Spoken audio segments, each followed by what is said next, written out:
Hello viewers, আরও একটা নতুন ভিডিওতে তোমাদের স্বাগত। তোমরা সবাই কেমন আছো? আশা করি সবাই খুব ভালো আছো, আর আমিও খুব ভালো আছি। আজকে তোমাদেরকে একটা পাতিয়ালা প্যান্ট কাটিং করে দেখাবো। পাতিয়ালা প্যান্ট আগেও আমি অনেক পাতিয়ালা প্যান্ট কাটিং করেছি, মানে প্রায় 2-3টে 4-5টা মনে হয় আছে পাতিয়ালা প্যান্টের ভিডিও, তোমরা দেখে নিও। এটা আমি আর একটা পাতিয়ালা প্যান্ট তৈরি করছি। এর আগে যে আমি চুড়িদার কাটিংয়ের ভিডিওটা তোমাদেরকে দেখিয়েছিলাম, এটা হচ্ছে তারই পাতিয়ালা প্যান্ট।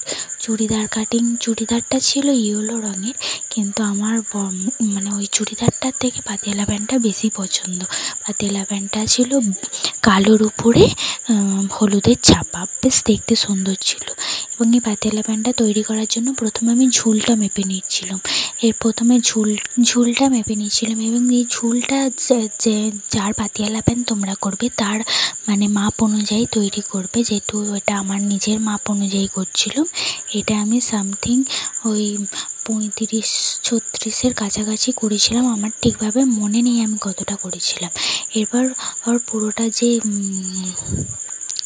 মানে চওড়াটা নিয়েছিলাম, সেই চওড়াটা নেওয়ার জন্য আমি পুরোটাই কাপড় নিয়েছিলাম। কাপড়টা ছিল 4 ভাঁজ করার পর 24 ইঞ্চি ছিল, সেটা আমি নিয়েছিলাম 22 ইঞ্চি, কারণ 2 ইঞ্চি কলির জন্য আমাকে জায়গা রাখতে হবে, এবং কলি দেওয়ার জন্য সেখান থেকে 8 ইঞ্চি নামাতে হবে। 8 ইঞ্চি নামে 2 ইঞ্চি যোগ করে দিতে হবে। এবং পায়ের দিকে যে পটিটা করার জন্য আমি নিয়েছিলাম 7 ইঞ্চি, এবং সেটা হচ্ছে 14 ইঞ্চিতে এসে দাঁড়াবে। এবং এই পাতিয়ালা প্যান্টটা কাটিং করার সময় আমি পুরোটা কী করছিলাম, দাগ নিয়ে নিচ্ছিলাম। এইভাবে দাগ নিলে কী হবে, সুবিধা হয়।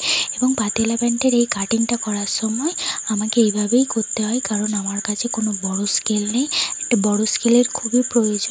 যাই হোক, এইভাবে কাটিং মানে এইভাবে দাগটা দিলেও কোনো অসুবিধাই হয় না, একদম পারফেক্টভাবেই হয়।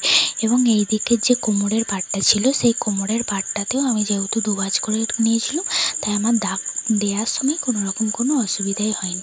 এরপর আমি কী করছিলাম, দুটো পিন আপ করে নিচ্ছিলাম, যাতে কাটার সময় কোনো রকম কাপড় সরে না যায় এবং পারফেক্টভাবে কাটিং করা যায়।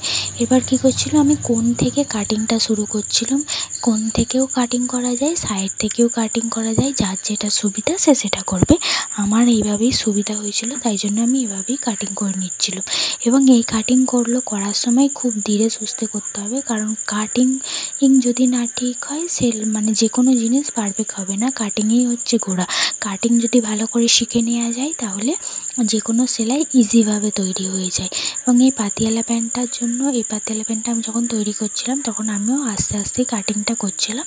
আমাকে একজন কমেন্ট করেছিল যে লং ভিডিও করার জন্য, যেহেতু আমি স্পিডটা বাড়িয়ে দিই ভিডিওর, তাই জন্য একটু ভিডিওটা ছোট হয়ে যায়, তাই জন্য আমি একটু বড় রাখার চেষ্টা করছি। এবং এই পাতিয়ালা প্যান্টটা কাটার সময় আমি খুব ধীরে সুস্থেই কাজ করেছি, ভিডিও স্পিডটা সেভাবে বাড়াইনি। এটা হচ্ছে কোমর বটিটা, এটা থেকেও তোমরা কোমর বটি করতে পারো, বা এই যে মানে তিকোনা অংশগুলো বেরিয়েছে, এখান থেকেও তোমরা কোমর বাটি তৈরি করতে পারো। এই তিকোনা অংশগুলি ইউজ করলে কি হয়, আর একটা যে কোমর বাটি দেয়, সেই পুরো কাপড়টা বেঁচে যায়, এবং এই কাপড়টা দিয়ে তোমরা অন্য কোনো ড্রেস, বেবি ড্রেসও বানিয়ে নিতে পারবে। তাই জন্য যার যেটা সুবিধা হবে। এবং অনেক সময় কী হয়, টাইম থাকে না, তাই এত জোড়াজুড়ি করার সময় থাকে না, তাই জন্য আমি কী করি, ওইটা দিয়েও করে নিই। আবার যখন অনেকটা টাইম হাতে থাকে, বা কোনো মানে এই কাজের তাড়া না থাকে, তখন আমি কী করি, এইভাবে তিকোনাগুলো জুড়ে করি, কারণ এতটা কাপড় এই কাটিং কাপড়গুলো আর কোনো কাজে লাগবে না, পুরো নষ্ট হয়ে যাবে। তাই জন্য এই কাপড়গুলো যদি পাতিয়ালা প্যান্টে ইউজ করা যায়, তাহলে আমাকে আর এক্সট্রা করে এই কাপড়গুলো নষ্ট করতে হয় না। দাম দিয়ে কেনা জিনিস নষ্ট করতে তো সবারই খারাপ লাগে, কিন্তু তাই জন্য আমি এগুলো ইউজ করি। এই যে তিকানা কাপড়গুলো, যেটা যার সঙ্গে যেটা যার সঙ্গে মিল ছিল, সেটা তার সঙ্গে পিন আপ করে রেখে দিচ্ছিলাম। আজকের ভিডিওটা এইটুকুই। তোমাদের কাদের ভালো লাগলো জানিও। টাটা।